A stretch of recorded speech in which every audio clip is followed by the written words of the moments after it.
ജൂഡും മിഥുനും ഒരു മാർച്ച് 8-ാം തീയതി international women's day ആണ്, ഞാൻ ഒരിക്കലും മറക്കില്ല. ഒരു ഇന്റർനാഷണൽ വിമൻസ് ഡേയുടെ ദിവസമാണ് ഓഫീസിൽ കയറി വന്ന് രണ്ടുപേരും എന്നെ ഇൻസൾട്ട് ചെയ്തതും എന്നോട് ഭയങ്കര മോശമായിട്ട് പെരുമാറിയതും. അപ്പം രണ്ടുപേരും അവിടെ ഇരുന്നിട്ട് എനിക്ക് അപ്പോളജി ലെറ്റർ എഴുതി. അപ്പോളജി ലെറ്ററാണ് ഞാൻ വാശി പിടിച്ചൊരു സാധനം. അപ്പോളജി ലെറ്റർ എനിക്ക് വേണം, ഞാൻ വാങ്ങിച്ചു. അപ്പോളജി ലെറ്റർ ഞാൻ ഫ്രൈഡേ ഫിലിം ഹൗസിന്റെ ഫ്രണ്ടിൽ തന്നെ തൂക്കിയിടുകയും ചെയ്തു. ആട് എന്ന് പറയുന്ന സിനിമ പിന്നീട് ഞങ്ങൾ മിഥുനുമായിട്ട് ചെയ്തു. അതിന്റെ കാരണം എന്ന് പറയുന്നത് മിഥുനും അന്ന് ഞങ്ങളുടെ കൂടെ ഉണ്ടായിരുന്ന സാജിദ് ഡയറക്ടറാണ്.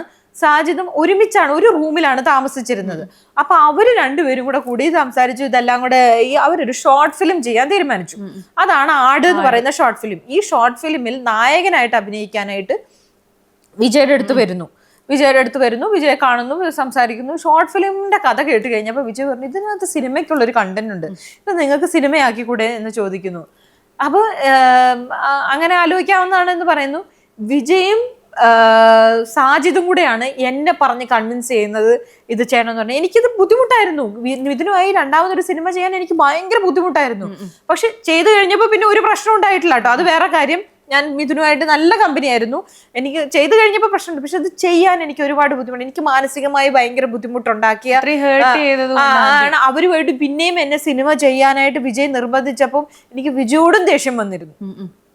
അല്ലേ, അത് ശരിയല്ല, എന്നെ അതിന് നിർബന്ധിക്കുന്നത് ശരിയല്ല എന്നാണ്.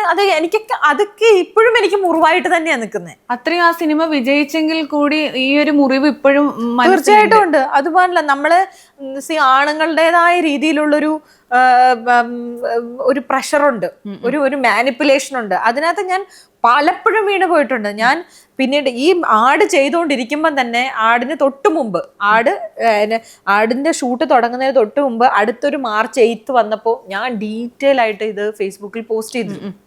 ഞാൻ പോസ്റ്റ് ചെയ്ത് കഴിഞ്ഞപ്പോൾ മിഥുനും വിജയും കൂടെ വീണ്ടും വന്നിട്ട് മിഥുൻ എൻ്റെ അടുത്ത് പറഞ്ഞു, എനിക്ക് വേണ്ടി ഇടരുത് പ്ലീസ്, ഇത് ഡിലീറ്റ് ചെയ്ത് കളയണം എന്ന് പറഞ്ഞതിന്റെ പേരിലാണ് ഞാനിത് ഫേസ്ബുക്കിൽ നിന്നും ഇൻസ്റ്റാഗ്രാമിൽ നിന്നൊക്കെ ഡിലീറ്റ് ചെയ്ത് കളഞ്ഞത്. പക്ഷെ എന്ന് വെച്ചാൽ എൻ്റെ ഉള്ളിൽ നിന്ന് ആ വേദന പോകുന്നില്ല. March 8 ഞാൻ മറക്കാത്തൊരു ദിവസമായി മാറി.